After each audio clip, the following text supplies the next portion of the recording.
ರೇಣುಕಾಸ್ವಾಮಿ ಕೊಲೆ ಪ್ರಕರಣದ ಪ್ರಮುಖ ಬೆಳವಣಿಗೆಯೊಂದರಲ್ಲಿ ಬೆಂಗಳೂರಿನ 57ನೇ ಸಿಸಿಎಚ್ ನ್ಯಾಯಾಲಯವು ಮಂಗಳವಾರ ನಟ ದರ್ಶನ್ ಮತ್ತು ಸಹ ಆರೋಪಿ ಎ3 ಪವನ್ ವಿರುದ್ಧ 2 ಮಹತ್ವದ ಆದೇಶಗಳನ್ನು ಹೊರಡಿಸಿದೆ.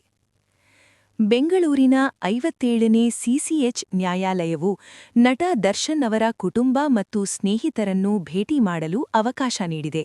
ಅಲ್ಲದೆ ತನಿಖಾಧಿಕಾರಿ ವಿರುದ್ಧ ಎ3 ಪವನ್ ಸಲ್ಲಿಸಿದ ಅರ್ಜಿಯನ್ನು ಆಧಾರರಹಿತ ಎಂದು ವಜಾಗೊಳಿಸಿದೆ. ಪ್ರಸ್ತುತ ಜೈಲಿನಲ್ಲಿರುವ ದರ್ಶನ್ ಅವರಿಗೆ ನ್ಯಾಯಾಲಯವು ಭಾಗಶಃ ಪರಿಹಾರ ನೀಡಿದೆ. ನಟ ಸಲ್ಲಿಸಿದ್ದ ಅರ್ಜಿಯ ಮೇರೆಗೆ ನ್ಯಾಯಾಲಯವು ಅವರ ಕುಟುಂಬ ಸದಸ್ಯರು ಮತ್ತು ಸ್ನೇಹಿತರನ್ನು ಭೇಟಿ ಮಾಡಲು ಅವರಿಗೆ ಅನುಮತಿ ನೀಡಿದೆ. ಜೈಲು ಕೈಪಿಡಿ ನಿಯಮಗಳಿಗೆ ಅನುಸಾರವಾಗಿ ಈ ಸಭೆಗಳಿಗೆ ಕಟ್ಟುನಿಟ್ಟಾಗಿ ಅವಕಾಶ ನೀಡುವಂತೆ ನ್ಯಾಯಾಧೀಶರು ಜೈಲು ಅಧಿಕಾರಿಗಳಿಗೆ ನಿರ್ದೇಶನ ನೀಡಿದ್ದಾರೆ. ಈ ಆದೇಶವನ್ನು ನಟನ ಕಸ್ಟಡಿಯಲ್ಲಿ ಅವರಿಗೆ ಪರಿಹಾರವೆಂದು ಪರಿಗಣಿಸಲಾಗಿದೆ. ಜೈಲಿನಲ್ಲಿದ್ದಾಗ ತಮ್ಮ ಆಪ್ತರನ್ನು ಭೇಟಿ ಮಾಡಲು ಅನುಮತಿ ಕೋರಿ ದರ್ಶನ್ ನ್ಯಾಯಾಲಯದ ಮೊರೆ ಹೋಗಿದ್ದರು. ಪ್ರಕರಣವನ್ನು ಆಲಿಸಿದ ನಂತರ ನ್ಯಾಯಾಲಯವು ವಿನಂತಿಯನ್ನು ಅಂಗೀಕರಿಸಿತು ಮತ್ತು ಅಸ್ತಿತ್ವದಲ್ಲಿರುವ